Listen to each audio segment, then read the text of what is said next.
Panginoon ng kanyang presensya sa oras na ito. Ano man yung ating mga ginagawa, makita natin na lahat ng mga bagay, ang pinakamahalaga sa lahat ay ang mapalala ng ating Diyos na buhay. Panginoon Diyos na makapangyarihan, tunay ka, Panginoon na mabuti, tapat, at karamang dapat na mapulihan. Kagabi mo, Panginoon, yung aming mga dalangin, ang ating mga awitan o Diyos, na magmahok sa mundo sa iyo, Panginoon, ang aming pagpupuri, Diyos. Maraming salamat po sa pribilehyo, O Lord, na mapaglingkuhan ka namin, O Diyos. At agpuin mo kami sa oras na ito, O Lord. Pero, Lord, hindi namin maunawaan ang lahat ng bagay, Panginoon. Magkasama ka namin, patuloy po kami magpapatuloy at magtitiwala sa anumang kakaraanan mo, O Diyos, dahil ako ang mga anak mo na sumunod sa iyo. Maraming salamat po, Panginoon. Sa iyo po ang pinakamataas na karangalan at papuri sa pangalan mo, Jesus. Amen. Our call to worship reading for today sa mga awit 67 verse 5 to 6. Purihin ka nawa ng lahat ng tao. Purihin ka nila sa lahat ng dako. Nag-aning mabuti ang mga lupahin. Pinagpala kami ni Yahweh, Diyos namin. Amen? Amen! Tayo po lahat ay kakawit. Sama natin ang ating mga katawan. Tumindak tayo at purihan natin ang ating Diyos na buhay. Amen? Amen. Hallelujah, Lord Jesus. Yes. Ayan.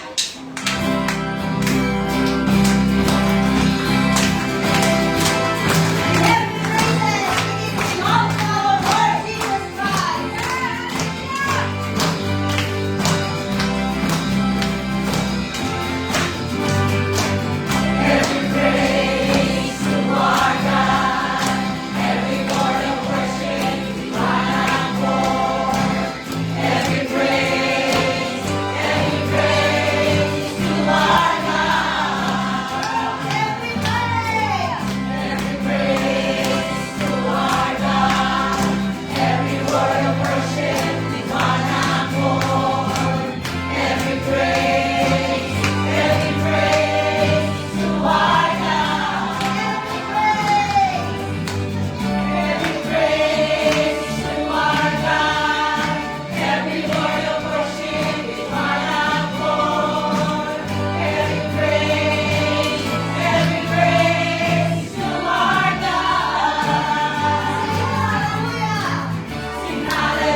tunay na napakabuti mo, Panginoon. Ikaw ay tunay na Diyos na dapat na kararalan sa aming mga kasama. Salamat po sa pagbabago. Salamat sa pagmamahal na dalisay.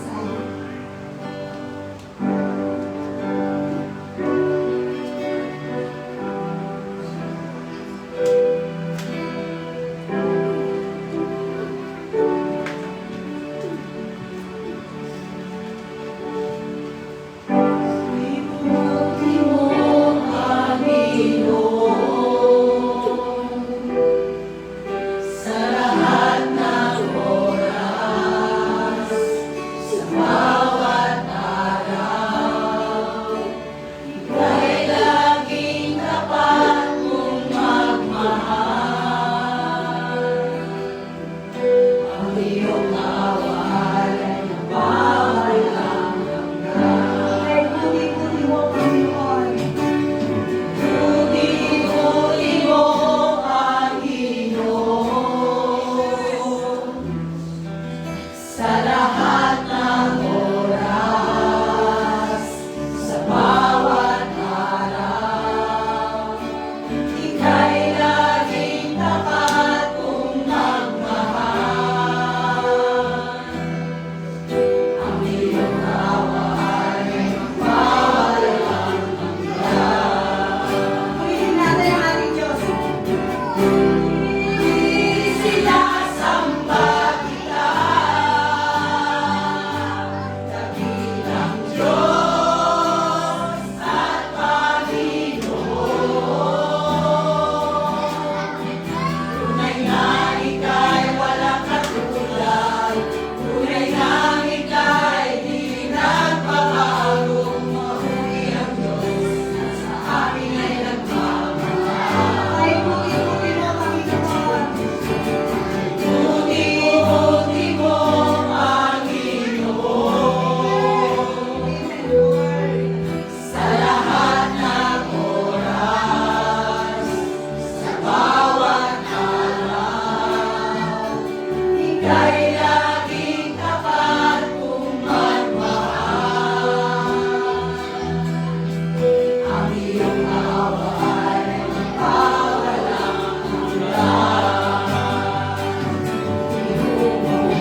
Sumayin Panginoon ang iyong pong mapagpalang kamay at imangon sa lugar na ito. Ngayon na pumipuin ang bawat isa, Panginoon, na sa kasalukuyan sa iyo ay sumasamba. Nagpupuri. Ang mga panalangin, Panginoon, ay utusan na iyong mga anak. Panalangin para sa mga mahal nila sa buhay. Panalangin para sa kanilang sarili. Panalangin para sa mga kapatid. Panalangin para sa magulang. Yung nga pong bigin.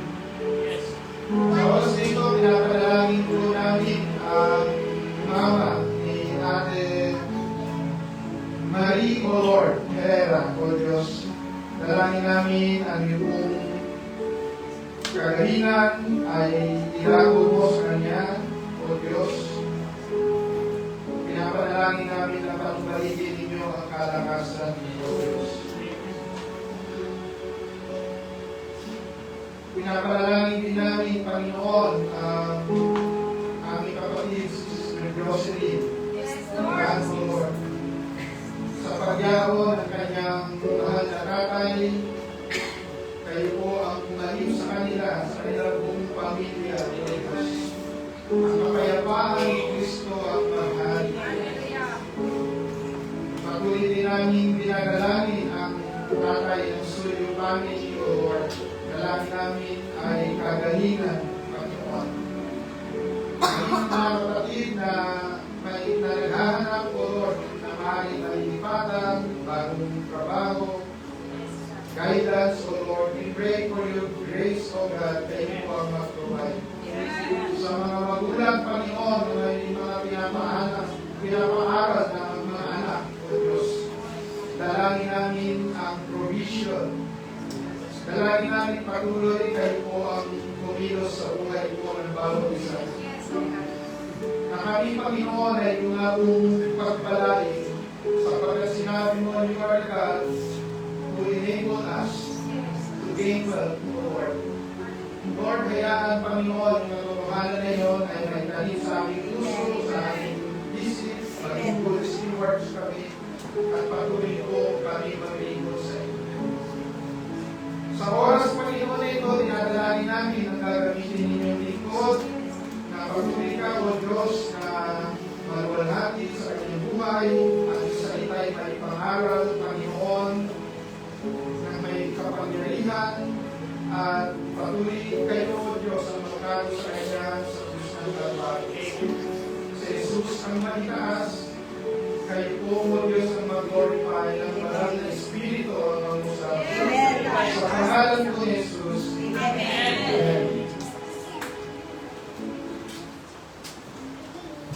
Patuloy po tayong nakatayo sa pagbasa ng unang salita. And our reading for today is found in the book of Luke, chapter 7, verses 36 to 42. Pwede niyo po akong sabayan.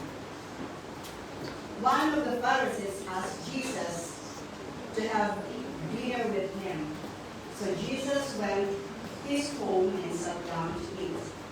But a certain immoral woman from the city heard he was eating there. She brought a beautiful alabaster jar filled with expensive perfume. Then she knelt behind him at his feet, weeping. Her tears fell on his feet, and she wiped them off with her hair. Then she kept kissing his feet and putting perfume on them. When the Pharisee who had invited him saw this, he said to himself, if this man were a prophet, he would know what kind of woman is touching him. She is a sinner. Then Jesus answered his thoughts. Simon, he said to the Pharisee, I have something to say to you. Go ahead, teacher. Simon replied. Then Jesus told him this story. A man loaned money to two people, 500 pieces of silver, 150 pieces to the other, but neither of them could repay him. So you kindly forgive them both, canceling their debts. Who do you suppose loved you more after that? This is the word of the Lord. Thanks be to God.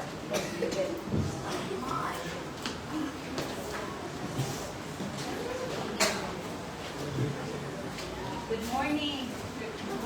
Morning. Good morning. Good morning. Tulog ba kayo? Good morning. Good morning. Maganda talaga ang umaga natin today. And I have to apologize in advance. Baka tatagal tayo today. Kasi this is probably my last time na mag-speak. The next time I will be here, visitor na ako. Anyways, I thank the Lord sa opportunity na binigyan niya sa akin today to deliver the word of God para sa ating lahat. And I hope and pray na we will all learn, okay? And before that, let us pray. Father in heaven, we thank you, Lord, that indeed, oh God, you are our loving God. And Lord, indeed, Panginoon, ang pag-ibig mo, Lord, ay hindi nasusukat, oh Lord. And Lord, because of that, Lord, we thank you. And wala kaming ibang dapat gawin, Panginoon, but to love you, O Lord, to worship you, O Lord, and to glorify your name, O God. And today, Lord, as we listen to your word, O God, may it be, Lord, yung aming mga puso, O God, buksan mo po ang aming mga puso, Panginoon, and our ears, Lord, to listen, O Lord, para, Lord, may sa buhay namin, O God, kung ano, Lord, yung dapat namin matutunan today. In Jesus' name we pray. Amen. So, para sa mga starters, si Pastor nag-run ng series about the parables of Jesus. The parables, yung mga parables. Yung parables are fictional stories or nakang-isip na merong lessons na nalilay natin. So, every time Jesus would answer questions from people around him during his ministry, he would many times he would answer it with a story or parables. Yung mga storya na para meron matutunan ang mga listeners sa kanya. So, today, we will learn about yung kanina na binasa, the story about two debtors, dalawang may utang sa isang lender. And we can see the comparison mamaya about this Pharisee na invited. Let's just read this one once again. Now, one of the Pharisees invited Jesus to have dinner with him, so he went to the Pharisee's house and reclined at the table. When the woman who had lived a sinful life, kanina immoral life, dito sa translation na to a sinful life, in that town, learned that Jesus was eating at the Pharisee's house. She brought an alabaster jar of perfume, and as she stood behind him at his feet weeping, she began to wet his feet with her tears. Then she wiped them with her hair, kissed them, and poured perfume on them. When the Pharisee who had invited him saw this, he said to himself, "If this man were a prophet, he would know who's touching him and what kind of woman she is, that she is a sinner." Jesus answered him, "Simon, I have something to tell you." "Tell me, teacher," he said. "Two men owed money to a certain money lender. One owed him 500 denarii or silver, and the other 50. Neither of them had the money to pay him back, so he canceled the debts of both. Now, which of them will love him more?" And Simon replied, "I suppose the one who had the bigger debt canceled." "You have judged correctly," Jesus said. So, at yung context niya, ang isang woman, may isang babae, this woman is believed to be, hindi naman talaga sinabi na ano yung ginawa niya, but immoral in other translation, but maybe she was a prostitute during the time. She was viral sa kanyang town during the time. Viral sa kanyang ginagawang kasalanan. So maraming kilala sa kanya. And this Pharisee na si Simon Peter invited Jesus. Do you know the Pharisees before? During the time of the ministry of Jesus, marami silang tanong kay Jesus, and they will always like pull sa mga story ni Jesus kasi hindi sila naniniwala that Jesus was the Messiah. So kailangan niya, I don't know what is the yung motive ni Simon Peter when he invited Jesus during this time. Maybe he would like to, gusto niyang may makitang mali or something like that. So that's like what happened to this story. So, nagdadaw, parang na-question ni Jesus, parang na-question ni Simon yung act ni Jesus during kung paano niya trinit yung woman na sinful sa kanilang town. So imagine that, parang, this Pharisee, isa siyang religious na leader ang Pharisee dati. They know everything. Like, from cover to cover ng scripture dati, alam nila yung lahat. And they were very careful na mag-obey sa law during that time. So, itong naghahanap lang talaga siya ng mali during that time. So, ito yung And so, because of that, Jesus told them the parables ng dalawang may utang sa isang money lender. And in-contrast ni Jesus yung devotion ni Simon the Pharisee, parang Peter ibang Simon the Pharisee and at saka yung woman na makasalanan. So, number one, the setting, Pharisee's house, yun na yung kanina na binasa natin. Simon the Pharisee invites Jesus and shows little honor. Imagine, parang si Jesus during the time, he was like also a viral din siya dati. Viral sensations na nilang tawag. Imagine somebody's claiming the Messiah. So, parang, sino ba yung Messiah na yan? So, parang Jesus was the guest of honor sa kanyang bahay na i-invite niya. And then suddenly, an invited guest, a great crasher, pumunta doon. Kasi narinig niya, pumunta doon yung Jesus na may sabing Messiah na makakasave. Pumunta doon sa bahay ni Simon, ng Pharisee naman. Kasi ng Pharisee para to know kung ano yung makukuha niya na Jesus. But before she went there, take note of this, before she went there, prepared na siya magdala ng kanyang perfume. So, parang meron na siya talagang motibo kung anong gagawin niya papunta doon. Yung simple man, pumunta doon, shows costly, extravagant, yet vulnerable devotion. May pumunta siya doon, very costly, kasi yung perfume that ng alabaster jar, when you are you're living the immoral life, quote unquote, during the time, you are like, parang expensive yun siya, kasi it's a master if you are like that. So, parang yun yung isang pleasure, ng babae niya. And, she worshiped God with vulnerable, umiyak siya. So, worship is not measured by, is measured by humility, not by reputation. So, yung ating pagpapukumbaba, doon namin measure ang ating worship. Hindi yung ano yung status natin, ano yung meron tayo. Imagine that one during that time. Ang kanyang ginawa niya ay nag-make siya ng slim. Parang, this is a party. Parang party yun eh. During this context ngayon, is a party pero nag-make siya ng slim. Parang gumawa siya ng eksena doon sa party na yun. And, anong ginawa ng babae ko dito? And so, yun nga, true worship flows from humility, not disgust. Kasi mamaya, makikita natin yung contradiction, yung contrast, yung comparison ng dalawang worshiper, Simon the Pharisee and the woman. So, because of that story, because na-question ni Simon the Pharisee yung ginawa ni Jesus, yung act ni Jesus doon sa kasi alam mo yan dapat kasi you are a prophet, you should know what the woman is doing. So why do you allow that person, you are the Lord, but yet you are allowing that woman to kiss you, to touch you, and ano na yun? So, kaya doon na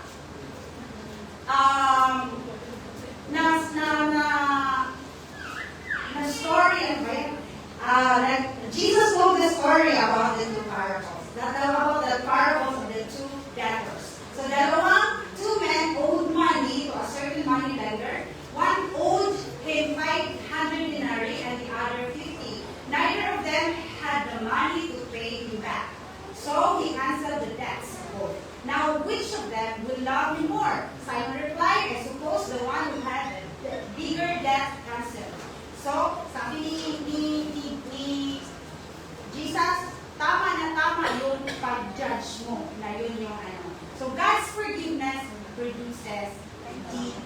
love. Ang ang papatawad ng Panginoon ang pupudusin na malalim nating pagmamahal sa Kanya. Ang ganda ng kantang Salamat. It fits this story about the forgiveness and the love, yung love ng Panginoon sa atin. Ang babae na pumunta doon sa kanya na makasalanan, alam niya na kailangan niya ng mercy. So parang, ano siya, di ba? Sabi ko kanina, uninvited guest. She forced herself into the scene, and show His extravagant love to Jesus. Because alam niya na kailangan niya ng mercy. In-acknowledge niya na makasalanan siya. Alam niya na makasalanan siya. So unang-una, in-acknowledge niya na makasalanan siya. So she came there with humility. Kahit na hindi naman siya invited, kahit na i-judge pa siya ng mga tao doon. Di ba? So likewise tayo din. We are, all of us are makasalanan. Jesus will judge us if we come to Him. Amen. Yun yung ginawa ng babae doon. Because of her action, sabi na because of her action, her sins were forgiven. Yung faith niya, yung action niya, yung kasalanan niya, napatawa siya ng Panginoon. Yun yung ano. Again, yung true worship flows from humility. Hindi siya galing hindi siya nakabase sa status namin. Yes. Hindi siya nakabase sa ating status. God's forgiveness produces deep love. Both yung debtors are unable to pay, yun naman talaga yung problema nila. Hindi sila makabayad sa utang nila. So the creditor, alam niya, cancel ko lang ito, hindi naman nila kaya bayaran yun. Experience niyo yun? Pinautang kayo tapos Sana all. Tapos pinakancel yung utang na pinutang nyo. So diba, alam niya, yung problema doon is, yung utang hindi mabayaran. So alam na huwag na. So God removes our sins as far as from the east is from the west. Ganun din yun. Hindi naman problema kung gaano kalaki yung utang ng dalawa.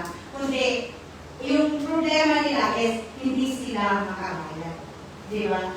Yung Panginoon, tayo, hindi niya mini-measure yung kasalanan natin sa gaano kalaki or kaliit sa mata ng society. Kundi, sa mata ng Panginoon, tayo lahat ay makasalanan. That's why God removes our sins as far as from the east is from the west. Psalm 103:10-12. And Christ died for us while we were still sinners. Bago pa tayo pinanganak, bago pa tayo nanghingi ng kasalanan, pinatawad na tayo ng Panginoon. Christ died for us while we were still sinners. And forgive us, forgive as the Lord forgave you. So yung medyo mabigat itong forgive as the Lord forgave you. Mahirap siya sa human perspective. Kasi, minsan, measure natin yung gaano malaki yung kasalanan na naka-offend sa atin, di ba? Minsan, hirap patawarin kasi nililista natin, ganyan. Pero the Lord is inviting us. The word of the Lord says in Colossians 3:13, forgive as the Lord forgives. So, paano i-erase na natin yun? Kahit na masakit. I-erase na natin yun kasi yun yung forgiveness na gusto ng Panginoon sa atin. Those forgiven much, love much. Greater forgiveness produces greater love. Amen.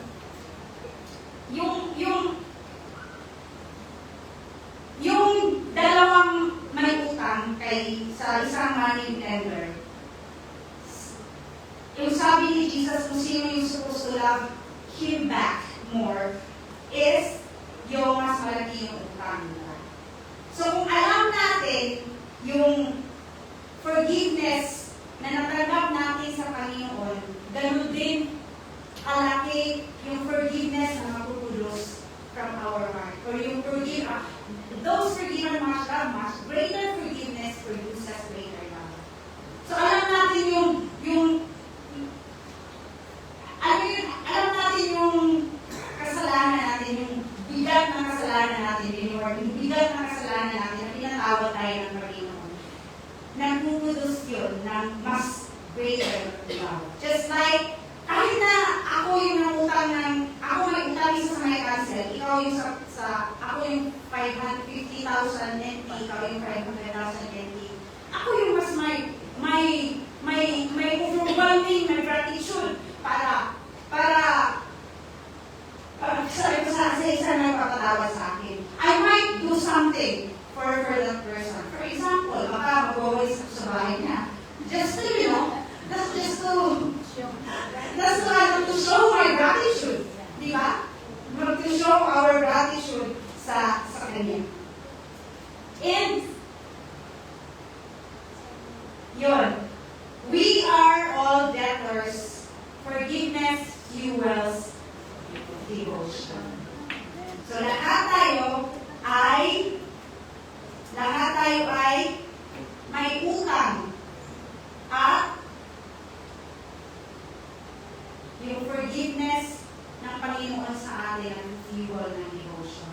Yun yung nag-pupush sa atin sa ating devotion ng Panginoon. That's why yung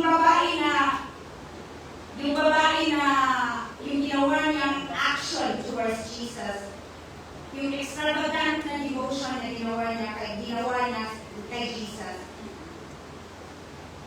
yun yung ang forgiveness na tinatanggap na at that moment, yun yung nag-fuel sa kanya sa kanyang extravagant na devotion. Ano yung ating?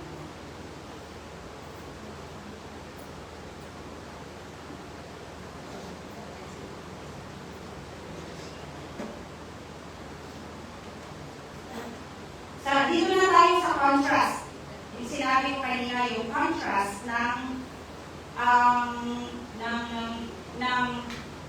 dalawang tao, si Simon the Pharisee and the woman.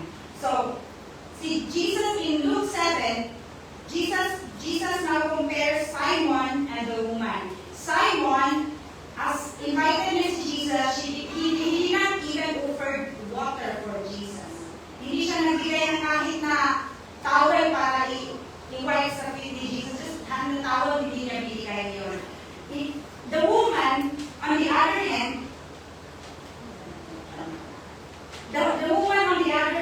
inano niya, winipe niya ang kanyang hair with the perfume sa feet ni Jesus. And Simon gave no kisses, parang greeting na, kasi sa mga Jewish na culture, yung beso-beso. But Simon did not. Very arrogant. Pharisee ako I am the leader of the society. Then this person na I don't believe the Messiah, why would I do that? So hindi niya binigyan ng kisses si Simon. And the woman continually nag-kiss kay Jesus, nag-wipe na kanyang feet. And Simon did not offer oil or perfume sa kanya. But yung very expensive perfume ni woman, minor niya sa feet ni Jesus. So, actually, just to give you dalawang woman ito na nag-pour ng oil sa feet ni Jesus. I check kasi, yung dalawang woman, na Simon din yung isa. This is the other, yung mga scholars believe that, itong woman na ito is different. And Simon, this one is the Simon na the Pharisee, the other one is just Simon. But kaiba lang yung time ng story na ito because this one is during the ministry of Jesus. And yung isang woman din na sinner din was during after na yun, parang ito-crucify na si Jesus. And it was the preparation of his burial, yung isang kasi dalawa yung alabaster woman na nag-break na kanilang glory for Jesus. So yun yung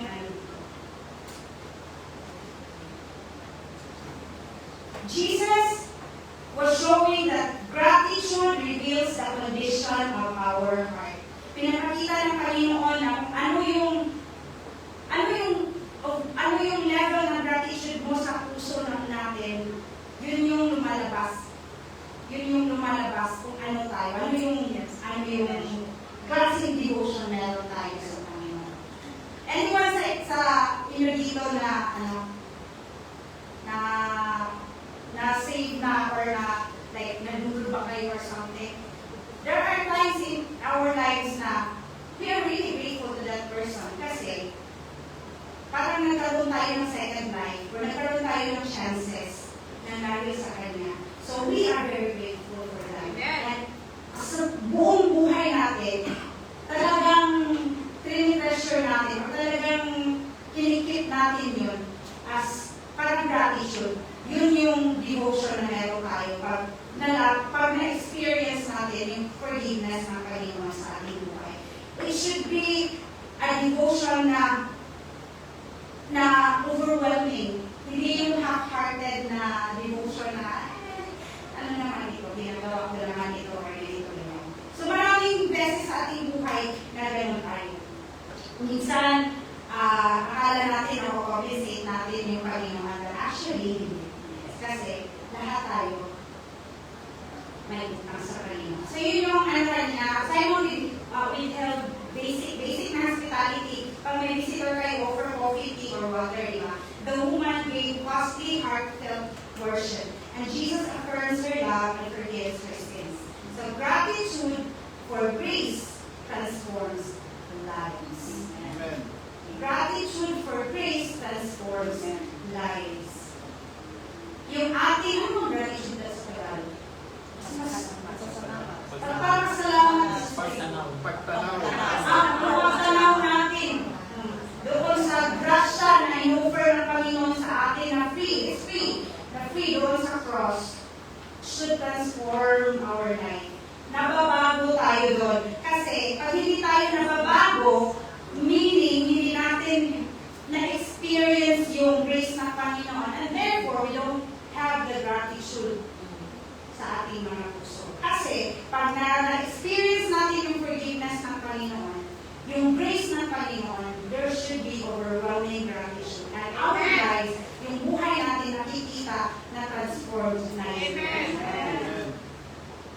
God's great forgiveness produces extravagant love. Sabi naman, extravagant love yung mapuproduce kapag na-experience natin yung forgiveness ng Panginoon. Just like the woman. Just what I said a while ago, she prepared the alabaster jar of oil prior to coming to Jesus doon sa bahay ni Simon. Extravagantly pouring it onto Jesus' feet as an act of worship sa Panginoon na she needed mercy and she received forgiveness at the moment nung ginawa niya yung action na yun. So, yun yung challenge sa atin na yung na-experience natin ng forgiveness, sana hindi masasayang. And we should, lahat tayo ay, sa lahat ng aspect ng buhay natin, in worship, in service for the Lord, sana extravagant yun. Kasi yun yung action na mag-produce kapag na-forgive tayo ng Panginoon. So, the gospel connection, the parable points to the cross. Jesus cancels our unpayable debt. So, lahat tayo, sabi kanina, hindi sa laki sa liit na kasalanan natin. But our sins, yun yung ating problema. Our sins, hindi natin kaya bayaran yun. So, yung cross where Jesus died, doon, kinansel ng Panginoon ang ating mga kasalanan para magkaroon tayo ng buhay na walang hanggan. Forgiveness is not earned. It is freely given. Kahit ano pang gawin natin, kahit na sabihin pa natin na gawin ko ito, trabaho na Lord, or ganito yung gagawin ko, we cannot compensate. Hindi natin ma-compensate yung forgiveness ng Panginoon. Kasi siya lang ang pwedeng kakansel ng without our yes. Hindi tayo pwedeng mabayad. That's why love is the natural response to grace. Ang pagmamahal, ang natural na response natin sa grasya na natanggap natin sa Panginoon. Hindi natin isipin na we come here because I have to go and kasi kailangan ko pumunta doon. And you know what, this whole story, just a testimony a little bit, I was thinking about parang 13 years na ako dito sa Filipino ministry.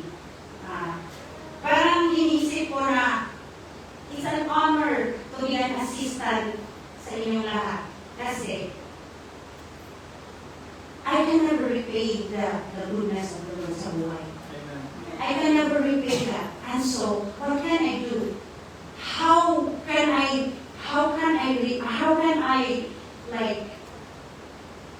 respond to the gratitude na natanggap ko?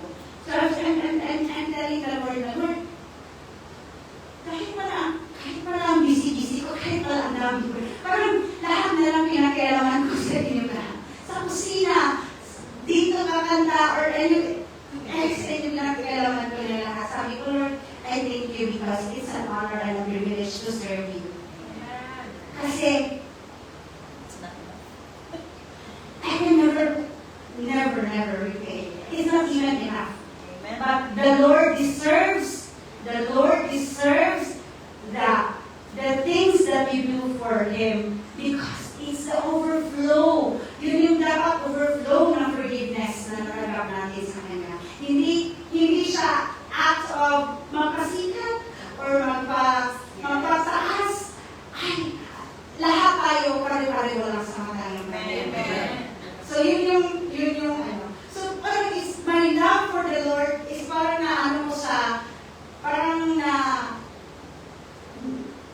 dito ko napupur sa Filipino ministry, and I thank the Lord for that. And I can say that it is my natural response. Kasi I know that the Lord has loved me and that the Lord has given me the grace na I don't deserve. So, same lang tayo lahat. Tayo lahat same lang.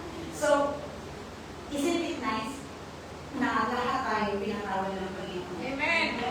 Isn't it great na lahat tayo pinatawad ng Panginoon? Amen. Kung meron man sa atin dito na hindi pa tayo sure na, Lord, natanggap pa kita bilang Lord sa buhay ko. Or natanggap pa kita na ikaw na yung Panginoon sa buhay ko. Have you experienced the forgiveness of the Lord personally sa buhay niyo? And the Lord is willing to come. He will not never judge just like what the woman did by Jesus Christ. Never will Jesus judge us, no matter how you think or the society think sinful you are. We just come with a repentant heart and a heart with humility. Kagaya ng woman. And if any of you na meron, later you can talk to Pastor Obet or Tita Mina and they will willing sila mag-assist sa inyo for that.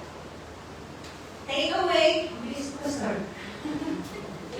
Love flows from forgiveness and recognize your debt before God. So, ito lang naman yung steps natin na gagawin. Recognize, Lord, I know that I am a sinner and that I need you. Yun lang naman yung ano natin. That is an act of humility. Amen. Na kailangan mo ng Panginoon kasi may kasalanan ka. Receive His mercy right now if you have not received the Lord's mercy, you can receive the Lord's mercy right now. Respond with extravagant love and devotion. For those of us na natanggap natin ang Panginoon, our response should be extravagant. Extravagant and devotion. Amen. Just like the woman, come here with a prepared heart. Come here. Before we come here, bago tayo pumunta dito, let us prepare our alabaster jar of oil. And offer that to Jesus. Amen. Offer it to Jesus. Because He deserves it. Amen? Amen. So yung mga, why? Wala yung isang. Wala yung isang. Anyway, so ano yung mga challenges natin? Ano yung mga natin sa kanya? Our devotion should, our extravagant devotion, makikita yan sa atin, how we worship the Lord, how we serve the Lord, how we obey Him, and how we love other people. So yun yung mga bagay na response natin out of gratitude sa forgiveness and mercy and grace na natanggap natin from the Lord. Let us pray. Father in heaven, we thank you, Lord, for today, oh God. We thank you, Lord, for your love towards us, oh Lord. And Lord, today,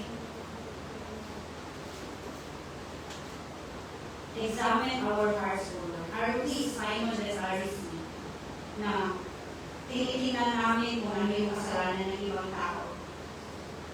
Na tinitingnan namin kung ano yung ginagawa ng ibang tao, ano yung hindi ginagawa ng ibang tao?